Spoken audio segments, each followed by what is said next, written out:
Data होता क्या है? What do you mean by data? अगर हम एक सवाल पूछें, अपने आप से पूछें, व्हाट इज डेटा?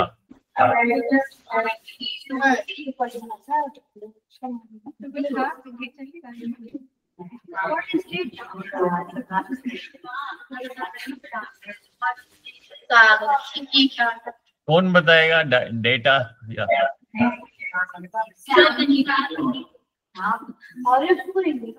आगे आगे बताओ क्या होगा डेटा? कौन बताएगा? है? नहीं पता।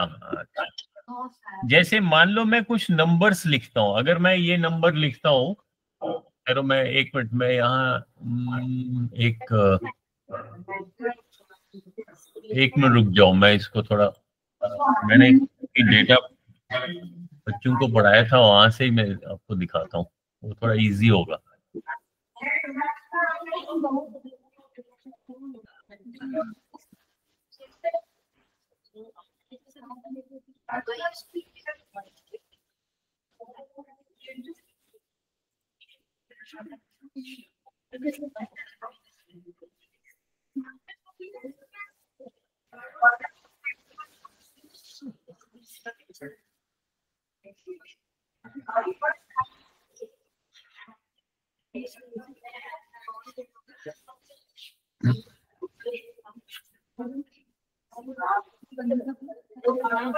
अब ये देखो, यहाँ ध्यान से देखना, ये मैंने कुछ नंबर्स लिखे हैं।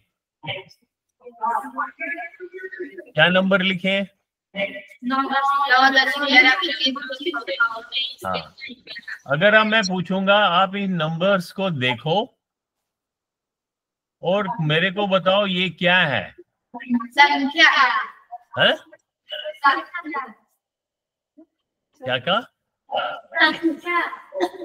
संख्या है। हाँ, लेकिन इससे क्या कुछ समझ में आ रहा है क्या? इसका क्या मतलब है? मीनिंग, इसका क्या मीनिंग है? ये किसी न किसी नंबर से करते हैं। तो आगे आगे बताओ, इंदिरा आगे आओ तुम, बताओ क्या इन नंबर से क्या समझ में आ रहा है?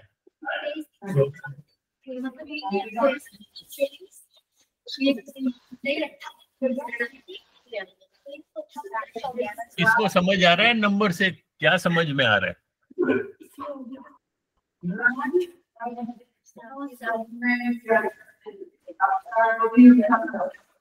मेरे को तो सिर्फ ये नंबर्स दिखाई दे रहे हैं बस, और कोई उसमें से कोई मतलब समझ नहीं आ रहा है। तो हम इसको कह सकते हैं ये क्या है? ये सर थोड़ा स्क्रीन थोड़ा जूम कर दीजिए। जूम बड़ा करो।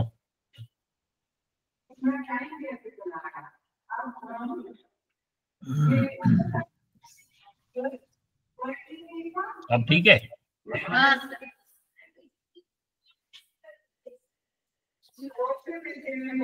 सो ये जो नंबर्स हैं, ये केवल नंबर्स हैं, इनका कोई, अगर मैं आपसे कहूं कि इनका मेरे को मतलब समझाओ कि ये नंबर, या मैं खुद ही, अगर मान लो मेरे को कोई ये नंबर दे दे और मेरे से पूछे कि ये नंबर का मतलब क्या है, तो मैं इसको ध्यान से समझने की कोशिश कर रहा हूँ, 9, 10, 11, लेकिन उसके बाद तो 25 आ गया, फिर 34 आ गया, फिर 24 आ गया, फिर 23 आ गया, फिर 15 आ गया, फिर 18 आ गया, तो मैं तो खुद ही कंफ्यूज हो जाऊंगा, मुझे समझ नहीं आ रहा है कि इनका मतलब क्या है। तो मैं सिर्फ ये कह सकता हूं कि ये एक नंबर्स हैं, केवल ये संख्या है, और उनको हम कह सकते हैं group of numbers, group of numbers. या ग्रुप का एक और शब्द है, उसको हम सेट भी बोलते हैं अंग्रेजी में। तो मैं ये जो नंबर्स हैं, इनको मैं कह सकता हूं these are set of numbers,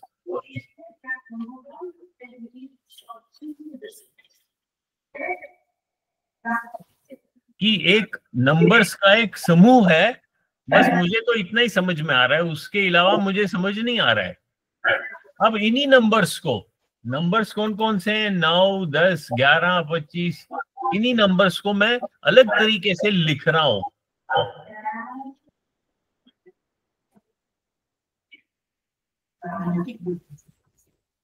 थोड़ा स्क्रीन बड़ा हो गया ना, मुझे इधर उधर स्क्रॉल करना पड़ रहा है। देखता हूँ थोड़ा सा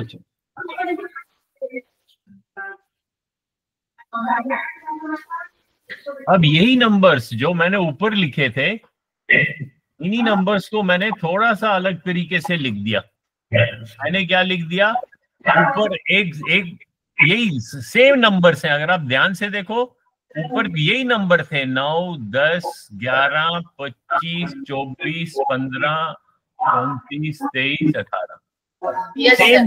सेम जो ग्रुप ऑफ नंबर था, इनको मैंने इस प्रकार से लिख दिया। ऊपर मैंने लिखा क्लास, यहाँ बॉयज, यहाँ गर्ल्स, और इनको इन नंबर्स को ऐसे लिख दिया। अब कुछ मीनिंग समझ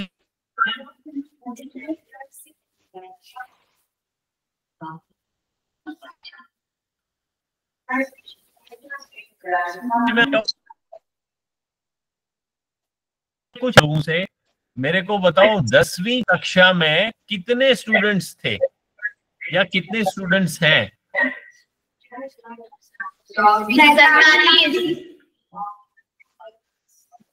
तो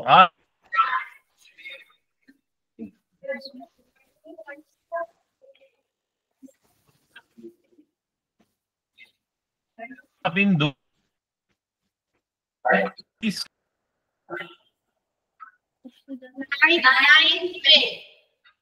नाइन्थ में, वेरी गुड। अब मैं कहता हूं कि टोटल इन तीनों कक्षाओं में टोटल गर्ल्स कितनी है, तो आप इनको टोटल करोगे। इसका मतलब क्या हुआ कि ये जो सेट ऑफ नंबर्स है या ये जो ग्रुप ऑफ नंबर्स है, ये हमने इस प्रकार से इकट्ठे किए हुए हैं जिनसे हमें कुछ मतलब समझ में आ रहा है। सो जब हम नंबर्स को एक ऐसे प्रकार से लिखते हैं कि उसमें से हम कुछ जानकारी हासिल कर सकते हैं, उस सेट ऑफ नंबर्स को हम डेटा बोलते हैं। सो डेटा को हम कैसे लिख सकते हैं? हम लिख सकते हैं, अगर कोई पूछे आपसे कि डेटा क्या होगा, तो हम कह सकते हैं सेट ऑफ नंबर्स या नंबरों या संख्याओं का ऐसा समूह, सेट ऑफ नंबर्स गैदर करना होगा, इकट्ठे करना, gathered to get some meaning.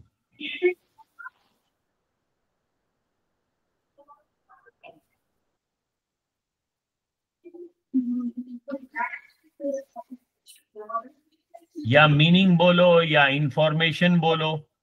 Information हो गई जानकारी। गेट बोलो या गिव बोलो, यानी कि ऐसा नंबर्स का ऐसा समूह जिनको हमने इकट्ठे किया है, जिनको हमने गैदर किया है। किस प्रकार से गैदर किया है कि उसमें से मेरे को कुछ जानकारी मिले। सो उस ऐसे समूह ऑफ नंबर्स को हम डेटा बोलते हैं। तो फिर से हम लिखेंगे set of numbers, set of, या याद भी रखेंगे, सेट ऑफ नंबर्स गैदर्ड, या जिनको हमने इकट्ठे किया है, या गैदर्ड वर्ड अगर ना भी लिखे, set of numbers which give some information.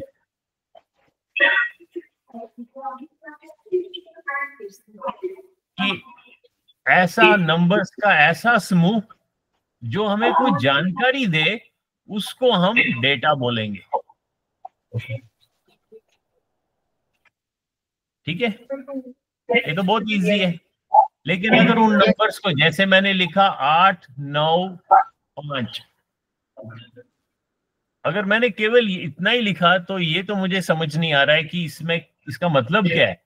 तो ये तो मैं सिर्फ इसको नंबर्स बोलूंगा, या ज्यादा से ज्यादा मैं बोलूंगा कि सेट ऑफ नंबर्स है, लेकिन डेटा नहीं कह सकता हूं जब तक मैं इसको सेट ऑफ नंबर्स कह सकता हूं। लेकिन अगर इन्हीं नंबर्स को मैं ऐसे लिख दूं, यहां पे मैं लिख दूं, मान लो यहां पे मैं लिखूं, यहां पे मैं लिखूं 895 और लिखूं केजी,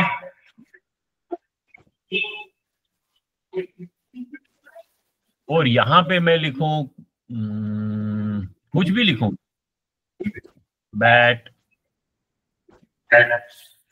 बॉल, विकेट, तो एकदम पता चलेगा अरे बैट का वजन 8 किलो है, बॉल का 9 केजी है, विकेट का 5 है। तो इसको मैंने ऐसे इकट्ठे किया, तो इसको फिर ये जो सेट ऑफ नंबर्स है इसको मैं डेटा कह सकता हूं। इतना ही फर्क है, ठीक है। अब हम वापस इस पे आते हैं, थोड़ा सा छोटा कर देता हूं जो कि मैं स्क्रॉल कर पाऊं। सो हमने यहाँ पे क्या लिखा है, what is data, collection of numbers. Collection मतलब वही इकट्ठे किए हुए, कलेक्शन बोलो या सेट बोलो या ग्रुप बोलो, ये सारे शब्द एक ही प्रकार के हैं कि नंबर्स का एक ग्रुप जिनको हमने क्यों इकट्ठे किया है, टू गिव सम इंफॉर्मेशन, उसको हम डेटा बोलते हैं। तो ये तो आपने देख लिया और समझ भी लिया। उसके बाद हम देखते हैं कि डेटा हैंडलिंग क्या होता है। क्या सर? यहां लिखता हूं मैं, फिर से बोर्ड पे लिखता हूं, डेटा बोलो या डेटा हैंडलिंग, यानी कि डेटा को अब हमने हैंडल करना है, उसको हमने संभालना है या उसके साथ कुछ काम करना है। उसके 3 स्टेप्स हैं, तो हम यहां लिख सकते हैं, स्टेप्स लिख सकते हैं, स्टेप्स ऑफ डेटा हैंडलिंग। यानी कि जब हम डेटा को हैंडल करें, उसके साथ कुछ काम करें डेटा के साथ, उसके 3 स्टेप हैं। पहला है कि हमने डेटा को कलेक्ट करना है, इकट्ठे करना है। कलेक्ट हो गया, उसको इकट्ठे करना, और साथ में इकट्ठे करने के बाद उसको रिकॉर्ड भी करना है। उसको आपने कहीं कॉपी में लिखना है या कंप्यूटर में लिखना है या अपने रजिस्टर में लिखना है। तो ये पहला स्टेप है, कलेक्ट एंड रिकॉर्ड। क्या चीज? डेटा।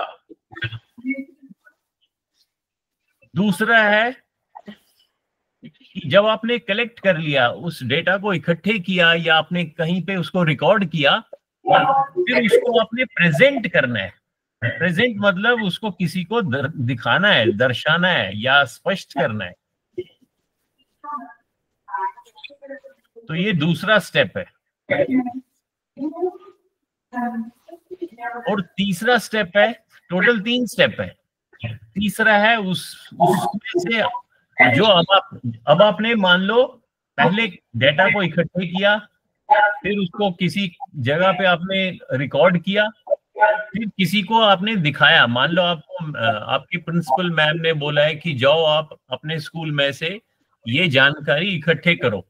जब आपने कलेक्ट किया, रिकॉर्ड भी किया, फिर उसके बाद आपने उस जानकारी को प्रेजेंट करना है, किसी के सामने रखना है।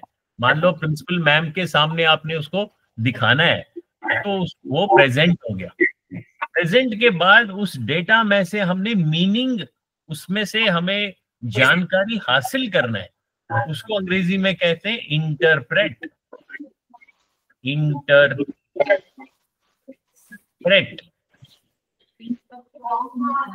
इंटरप्रेट क्या होता है? To find meaning.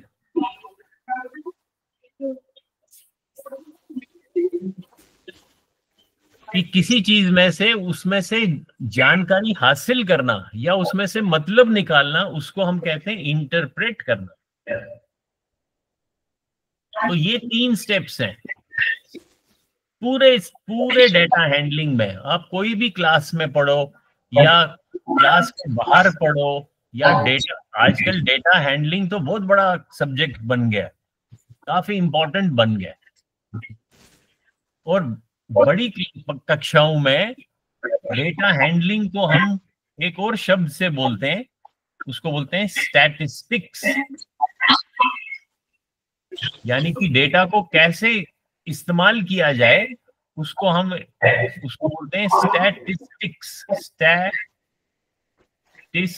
स्टैटिस्टिक्स।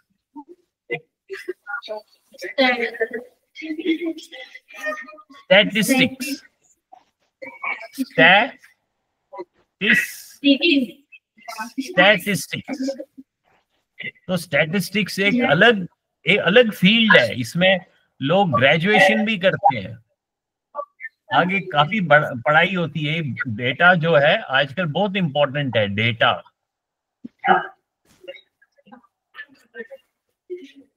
क्योंकि इतना सारा डेटा इकट्ठे हो रहा है इस दुनिया में, उसमें से जानकारी निकालना एक बहुत बड़ी साइंस बन गई है। जैसे लोग कंप्यूटर का इस्तेमाल करते हैं, या आजकल आपने नया एक शब्द सुना होगा आर्टिफिशियल इंटेलिजेंस, वो सारा डेटा को ही उसी में से जानकारी हासिल करता है। तो अब हम एक एक करके इन स्टेप्स को देखेंगे। पहले हम देखेंगे कलेक्ट एंड रिकॉर्ड, फिर हम देखेंगे प्रेजेंट, और फिर हम देखेंगे इंटरप्रेट। लिखा, ये तीनों स्टेप्स लिख दिए? Yes sir. अब हम पहला स्टेप देखेंगे, कलेक्ट एंड रिकॉर्ड।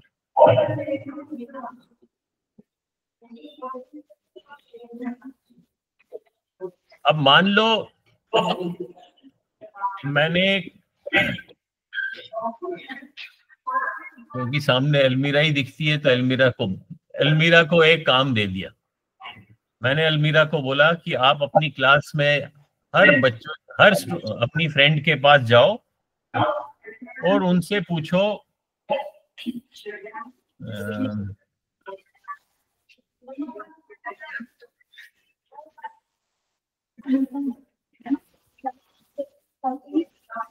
हाँ, अलमीरा को मैंने एक टास्क दिया, एक काम दिया। टास्क, काम बोलो या कार्य? कार्य की स्पेलिंग ठीक लिखे? Yes sir. हाँ, मैंने कार्य दिया कि आप सभी फ्रेंड्स के पास जाओ और सबों का जो वजन है, वेट, उस डेटा को कलेक्ट करो। ठीक है, तो अब क्या करेगी अलमीरा? या मैंने वेट नहीं बोला, मैंने बोला वजन। एक एक करके नहीं पूछो, आप सिर्फ मेरे से ये बताओ कि 30 से 40 किलो के बीच में कितने स्टूडेंट्स का वजन है? 41 से 50 किलो तक कितने स्टूडेंट्स का वजन है? और 50 से जो अधिक, 50 किलो से जो ज्यादा है, वो कितने स्टूडेंट हैं? तो ये मैंने कार्य दिया अलमीरा को। ठीक है, अब अगर उसको अपने स्टूडेंट्स, अपने सिर्फ क्लास में जाना है, तो क्लास में मान लो 30 स्टूडेंट्स हैं, तो आसानी है, वो एक एक करके नाम पूछेगी। जैसे यहाँ लिखेगी समीक्षा, तो उसका 35 किलो। फिर कुछ भी नाम रखो, साक्षी, उसका 40 किलो। तो ऐसे करके वो कलेक्ट कर सकती है डेटा। ऊपर लिखेगी केजी, तो ये ऐसा डेटा इकट्ठे कर सकती है। ठीक है, लेकिन अगर मैंने अब यही कार्य उसको बोला कि आपने पूरे स्कूल में, आपके स्कूल में कितने बच्चे हैं? 9 से 12 तक कितने स्टूडेंट्स हैं? हाँ, अगर आप अब मैंने अलमीरा को ये कार्य दिया कि 300 के सारे 300 को आप डेटा कलेक्ट करो। तो अब बड़ा मुश्किल है, अब एक एक नाम देखो। अब यहाँ नाम लिखने की कोई जरूरत नहीं है क्योंकि मैंने नाम पूछा ही नहीं है। मैंने सिर्फ पूछा है कि 30 से 40 के बीच में कितने बच्चे हैं, मैंने नंबर्स पूछा है, नंबर्स। तो नाम लिखने की कोई जरूरत नहीं है ना, हमको नंबर्स चाहिए। सो ये बड़ा इंपॉर्टेंट है जब हम डेटा को कलेक्ट करते हैं। ये ध्यान में रखना है कि जब हम डेटा को कलेक्ट करेंगे, डेटा जब हम कलेक्ट करेंगे, कलेक्ट या रिकॉर्ड करेंगे, तो हमें ध्यान में ये रखना है कि उसका मकसद क्या है, उसका पर्पस क्या है। एक तो मीनिंग तो निकलना चाहिए, लेकिन जो ऑब्जेक्टिव है, जो मैंने बोला है, जैसे मैंने इसको अलमीरा को कार्य दिया कि मेरे को नंबर्स बताओ कि कितने स्टूडेंट्स 30 से 40 किलो के बीच में, कितने स्टूडेंट 41 से 50 किलो के बीच में, और कितने 50 से ज्यादा हैं। तो मेरे को सिर्फ नंबर्स चाहिए।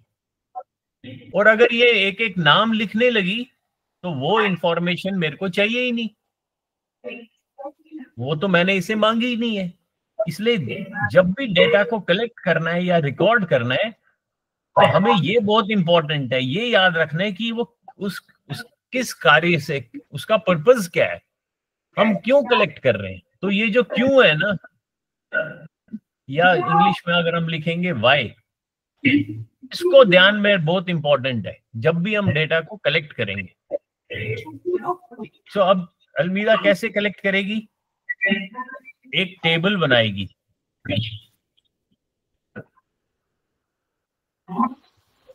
टेबल में ये टेबल है, जो ऐसे हॉरिजॉन्टल लाइंस हैं, जो ये वाला एरिया है ये बीच का, इसको क्या कहते हैं? मुझे अब हिंदी में मालूम नहीं, अंग्रेजी में इसको कहते हैं रो। और जो ये वर्टिकल एरिया है, ये वाला जो दूसरे ये जो एरिया है, दो लाइनों के बीच में जो जगह है, ये वाली, इसको क्या कहते हैं? इसको कहते हैं कॉलम। लिखो कॉपी में, इंपॉर्टेंट है, रो एंड कॉलम। कॉलम के स्पेलिंग है COLUM, और लास्ट में N जो है वो साइलेंट है।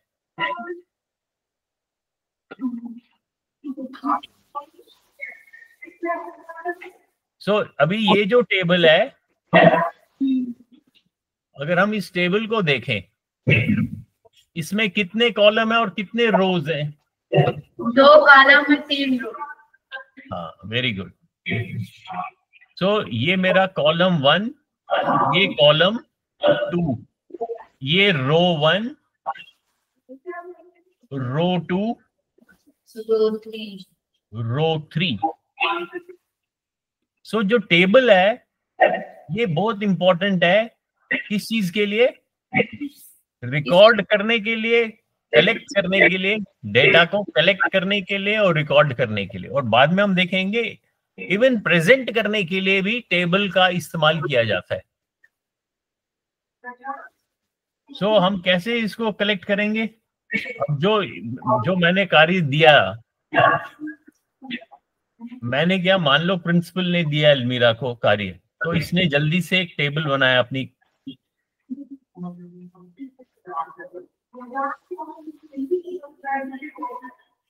पहले कॉलम में लिखा वेट,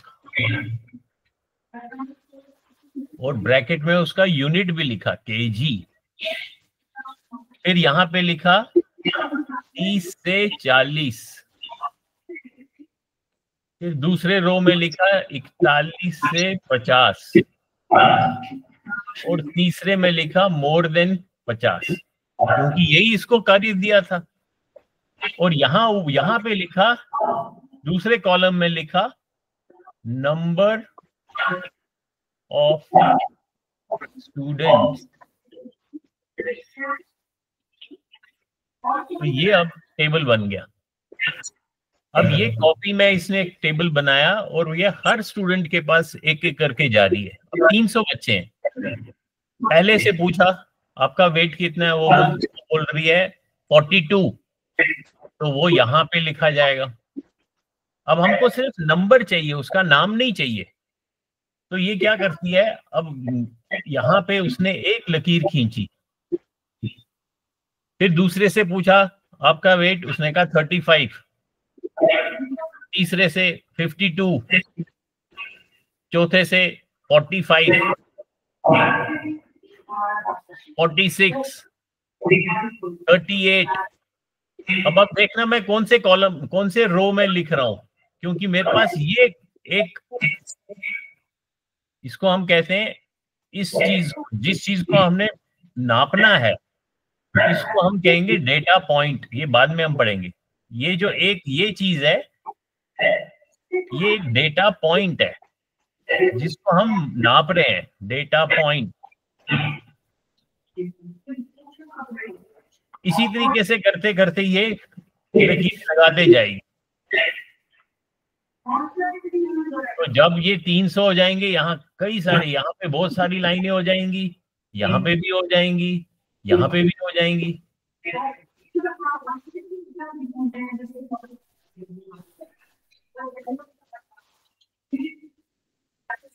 अब इसने पूरी एक्सरसाइज कर ली, 300 के 300 स्टूडेंट्स को नोट कर लिया। फिर ये मैम के पास जा रही है। मैम बोलती है अच्छा मुझे बताओ 40 से 50 के बीच में कितनी गर्ल्स हैं। तो अब क्या करना पड़ेगा, इसको जल्दी से ये सारे काउंट करने पड़ेंगे। 1 2 3 4 5 6 7 8 9 10। फिर ये बोलेगी इसमें जी यहाँ पे 50 है, यहाँ पे 150 है, और यहाँ पे 100 है। मान लो 300 हो गए टोटल। अब बार बार ये लास्ट में हमें फिर से काउंट करना है। इसलिए एक तरीका क्या है, जो जिन्होंने डेटा या स्टैटिस्टिक्स शुरू किया था, उन्होंने कहा कि जब हम 5 ब्लू लाइन से करता हूं, जब हम डेटा कलेक्ट करेंगे पहले 4 लाइन खींचेंगे, फिर अगर 5वां डेटा भी इसी ग्रुप में है, 30 से 40, 5वीं लड़की भी इस वजन की है, तो इस 4 के बाद हम 5वें को ऐसे करेंगे, 6 7 8 9।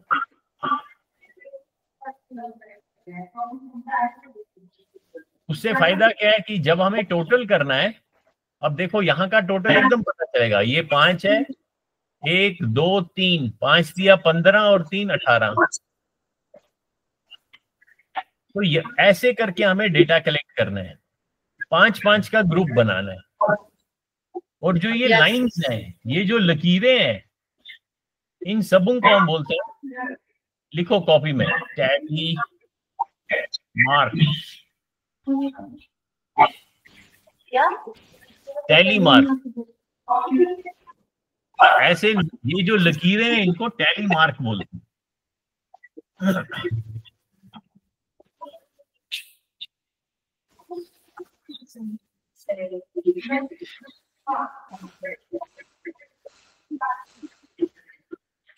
सो टैली मार्क एक तरीका है, इस चीज के काम आता है, डेटा कलेक्शन एंड रिकॉर्डिंग। ठीक है। और हमने डेटा कलेक्शन और रिकॉर्डिंग में क्या क्या इस्तेमाल किया, एक टैली मार्क इस्तेमाल किया, और हमने ये पूरा का पूरा टेबल इस्तेमाल किया।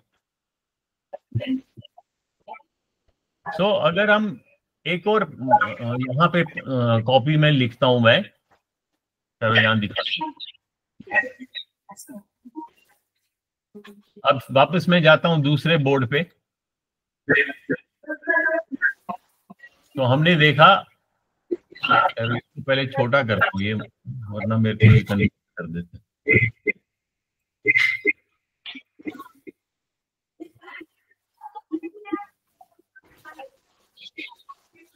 अब ये हमने, ये तो अलग एग्जाम्पल है। अब ये देखो आपको एक टेबल दिख रहा है जिसमें पहला कॉलम जो है उसमें वेट पर केजी लिखा है, 40 से कम, 40 और 50 के बीच में, 50 से ज्यादा। ये मैंने नंबर ऑफ स्टूडेंट्स का मार्क्स इस्तेमाल किया। ठीक है, ये किसने काम, ये कब किया मैंने? Collect and record.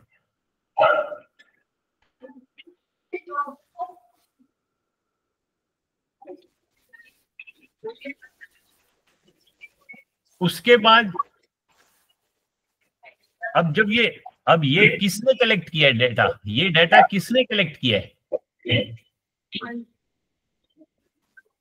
ये अलमीरा ने किया है। और अलमीरा ने कहां से डेटा कलेक्ट किया है? एक एक से पूछ के किया है, यानी कि उसने डेटा सोर्स से पता किया। सोर्स क्या होता है? उसका सोर्स को क्या कहते हैं हिंदी में? बुनियाद, मतलब सोर्स को बोलेंगे, सोर्स को क्या बोलते हैं? SOU, हाँ, स्तोत्र। Very good. तो उसको सोर्स या स्तोत्र से इसने इकट्ठे किया है। तो जो डेटा सोर्स से कलेक्ट किया जाता है उसको हम क्या बोलते हैं? उसको बोलते हैं प्राइमरी डेटा। तो दो प्रकार के डेटा हैं, एक है प्राइमरी, लिखो कॉपी में, प्राइमरी। प्राइमरी वो डेटा है which is collected from source.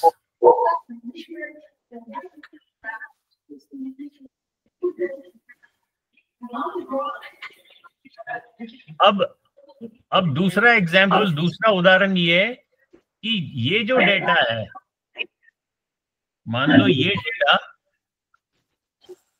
मैंने अब अलमीरा से लिया डेटा, ठीक है।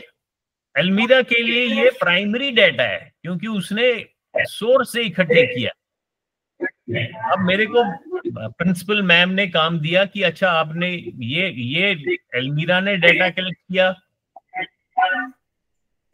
फिर ऐसे ही किसी दूसरे स्कूल से साक्षी ने डेटा कलेक्ट किया, फिर इसी तरीके से किसी और ने किया। अब मेरे को प्रिंसिपल मैम ने कहा है कि अच्छा आपके पास ये तीन स्तोत्र से, 3 सोर्सेज से डेटा आया हुआ है।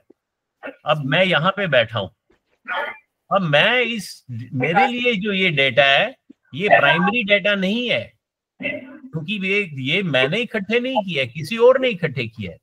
तो मेरे लिए ये सेकेंडरी डेटा है।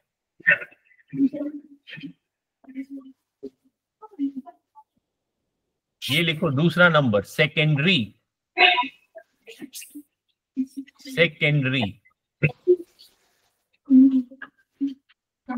तो अगर आपसे पूछेगा कोई कि डेटा कितने प्रकार के होते हैं, डेटा 2 प्रकार के हैं, एक प्राइमरी डेटा, एक सेकेंडरी डेटा। दोनों पे काम किया जा सकता है। प्राइमरी मतलब आपको खुद जाना पड़ेगा सोर्स पे, वहां से कलेक्ट करना पड़ेगा। और सेकेंडरी है कि आपको किसी ने डेटा दिया है, उसमें से आपको कुछ मतलब निकालना है या उस डेटा पे काम करना है, तो आपके लिए वो सेकेंडरी डेटा बन जाएगा।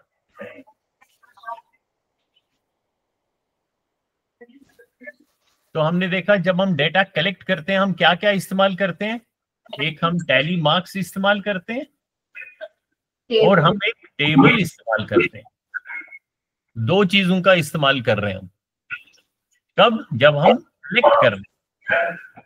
अब कलेक्ट तो कर लिया, उसके बाद हमने नेक्स्ट स्टेप क्या है? प्रेजेंट करना है।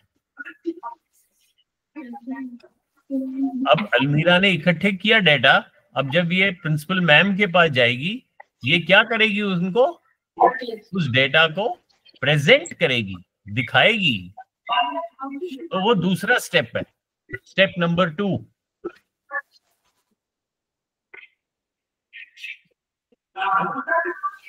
तो जब प्रेजेंट करेंगे उसके लिए हम क्या क्या इस्तेमाल करेंगे? उसके लिए हम या तो टेबल इस्तेमाल करेंगे या हम चार्ट कोई ग्राफ भी बोलते हैं, चार्ट या ग्राफ इस्तेमाल करेंगे। ठीक है?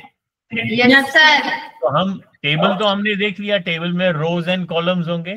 फिर हम पढ़ेंगे कि चार्ट कैसे बनाया जाता है, या चार्ट बोलो या ग्राफ बोलो, वो बनाना सीखना है हमने, और बनाने के बाद उसको इंटरप्रेट, जो तीसरा स्टेप है, उसको इंटरप्रेट करना है। अब जैसे मान लो यहाँ पे एक उदाहरण दिया है, ये भी मैं आपसे शेयर करता हूँ, दिखाता हूँ आपको।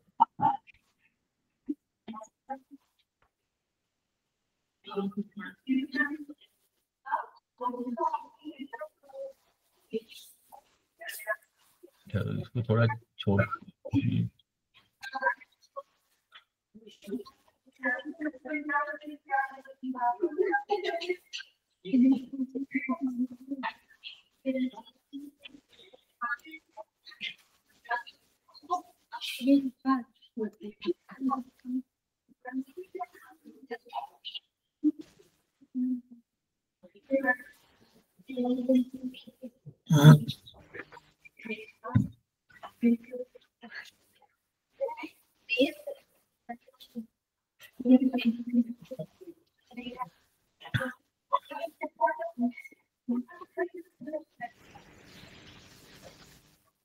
तो यहाँ पे हमने देखा ये टेबल था। टेबल को अगर, यहाँ तो उदाहरण में मैंने अंजलि लिखा है, मान लो अलमीरा ने इकट्ठे किया है, तो उसके लिए वो प्राइमरी डेटा होगा। और फिर जब ये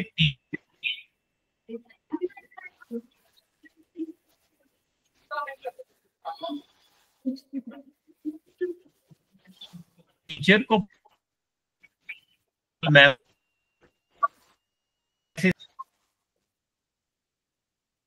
अब एक और एग्जांपल देखते हैं हम नीचे।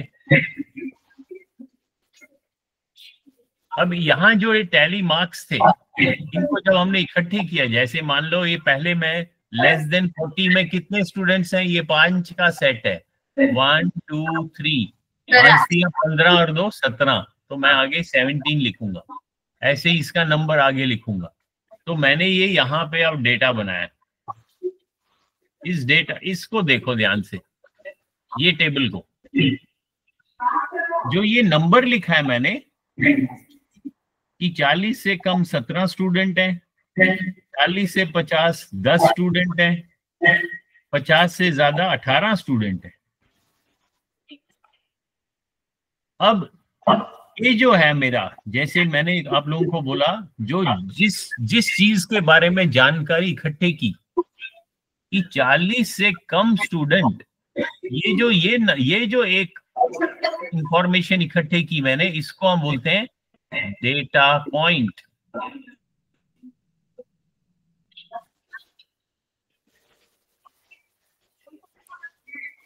ठीक है, लिखो डेटा पॉइंट।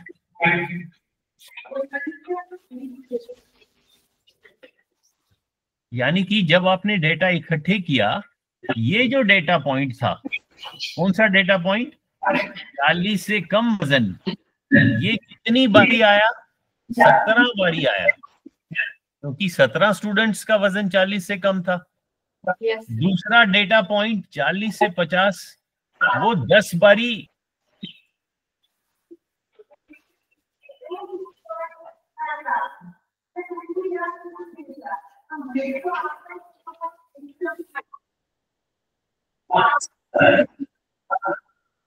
सी क्या बोलते हैं, फ्रीक्वेंसी, फ्रीक्वेंसी लिखो कॉपी में।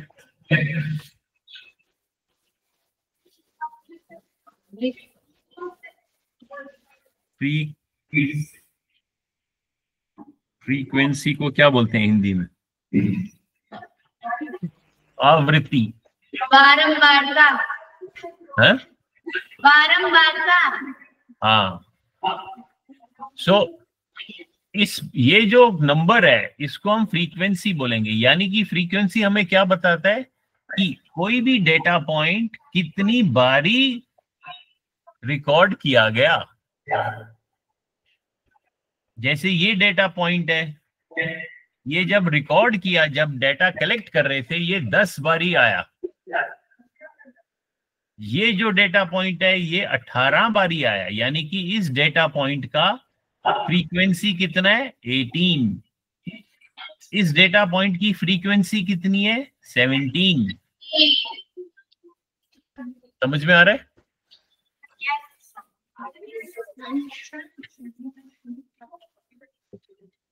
तो आज के लिए मुझे लगता है इतना। अब जैसे एक एग्जांपल देते हैं, उसके बाद क्लास बंद करते हैं। अब ये देखो यहाँ पे क्या लिखा है, rainfall in month of June, July, August 2024 in Delhi. यानी कि क्या जानकारी इकट्ठे करनी है कि दिल्ली में 2024 में जून, जुलाई और अगस्त में कितनी बारिश हुई। तो मैंने एक टेबल बना दिया। पहले कॉलम में लिखा महीना, जून, जुलाई, अगस्त। यहां पे लिखा रेनफॉल, ब्रैकेट में उसका यूनिट भी लिखा, मिलीमीटर। ये मिलीमीटर लिखा है, MM। और फिर यहां पे मैंने नंबर लिखा, जून में 30, जुलाई में 110, अगस्त में 80। ठीक है? Yes, sir. अगर अब मैंने इसको प्रेजेंट, ये मैंने क्या किया, रिकॉर्ड किया। और क्या इस्तेमाल किया? टेबल। हाँ। अब इसी डेटा को मैंने किसी को दिखाना है, प्रेजेंट करना है। तो प्रेजेंट या तो मैं ऐसे एज इट इज टेबल के ही शक्ल में यही टेबल प्रेजेंट कर सकता हूं, उसको दिखा सकता हूं। जब वो देखेगा उसको समझ में आएगा। या इस टेबल को मैं एक ग्राफ में बना सकता हूं। Yes, sir. तो ग्राफ में अगली क्लास में हम पढ़ेंगे दो, एक एक्स एक्सिस होता है और एक वाई होता है। वाई का क्या मीनिंग है, कैसे इस्तेमाल करते हैं, और ग्राफ कितने प्रकार के हो सकते हैं, जैसे पिक्चर ग्राफ है, बार ग्राफ है, पाई ग्राफ है, वो हम अगली क्लास में पढ़ेंगे। ठीक है? तो आज अगर जल्दी से हम रिवाइज करें, हमने क्या देखा? सबसे पहले देखा कि डेटा क्या होता है,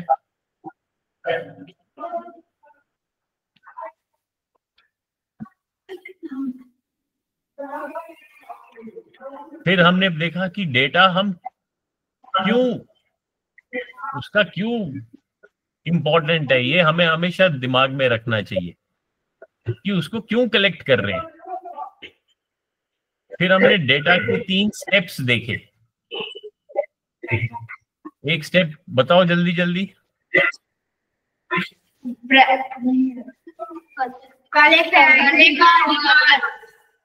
collect and record. Second, present. Third, interpret. Very good. और फिर हमने देखा कलेक्ट और रिकॉर्ड में हमने देखा अगर हम सोर्स से कलेक्ट करें तो वो प्राइमरी डेटा बन जाता है, अगर किसी और का डेटा इस्तेमाल करें तो वो हमारे लिए सेकेंडरी बन जाता है। और उसको कलेक्ट, ये पहला स्टेप तो है collect and record. Collect and record के लिए हम क्या क्या इस्तेमाल करते हैं? टेबल करते हैं और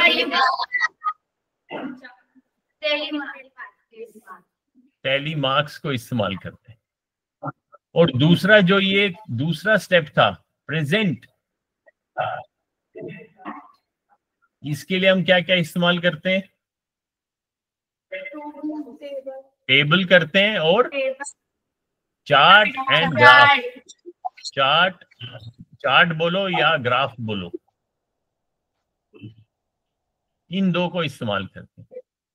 तो अगली बारी हम चार्ट एंड ग्राफ पढ़ेंगे कि कैसे बनाए जाते हैं और उनको कैसे हम पढ़ते हैं, कैसे इंटरप्रेट करते हैं, कैसे समझते हैं, उसकी फिर कुछ एक्सरसाइजेस करेंगे हम। ठीक है? चलो यहाँ पे मैं फिर एंड कर देता हूँ, रिकॉर्डिंग बंद करता हूँ। और अगर किसी ने